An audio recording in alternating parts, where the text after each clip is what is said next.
ఎదురుగుండా ఈ దేవాలయ ప్రాంగణంలో మరింత.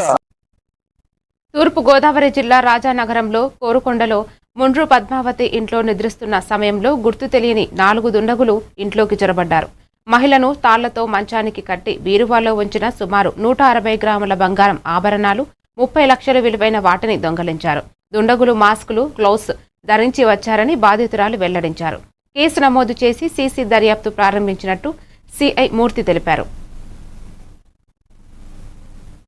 గత రాత్రి ఒక 4 దొంగలు ప్రవేశించి ఆమెని బెదిరించి వాళ్ళ ఇంట్లో ఉన్నటువంటి బంగారాన్ని దొంగతనంగా చేసుకుని వెళ్ళిపోయారు.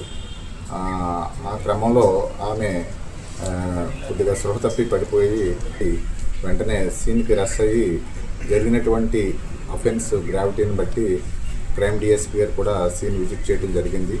ఒక 4 బృందాలుగా ఏర్పాటు చేసి ఈ కేసుని దర్యాప్తు చేస్తున్నాం. కేసు నమోదు చేసుకున్నాం. అదేవిధంగా కొన్ని లీడ్స్ ఏవైతే ఉన్నాయో సైంటిఫిక్ మెథడ్స్లో ఇన్వెస్టిగేషన్ చేయడం జరుగుతుంది. క్లూస్ టీము అదేవిధంగా పోలీసు జాగిలాలను కూడా రప్పించడం జరిగింది. త్వరితగతిని కేసుని డిటెక్ట్ చేయడానికి అన్ని కోణాల్లో కూడా దర్యాప్తు చేస్తున్నట్టు జరిగింది. మార్నింగ్ ఉదయం చూసుకునేటప్పటికి ఈమె చేతులు తాళ్ళతో బంధించి ఉన్నాయి. ఇంట్లో ఉండేటువంటి బంగారు వస్తువులు సుమారు ఒక 140 నుంచి 150 గ్రాములు దొంగతనం చేసినట్లుగా ఆమె నిర్ధారించింది.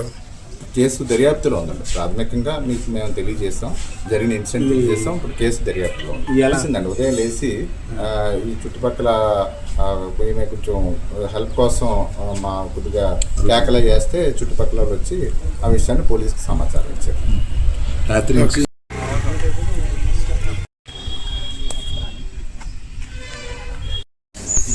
ఇక్కడ ఏం జరుగుతుందండి?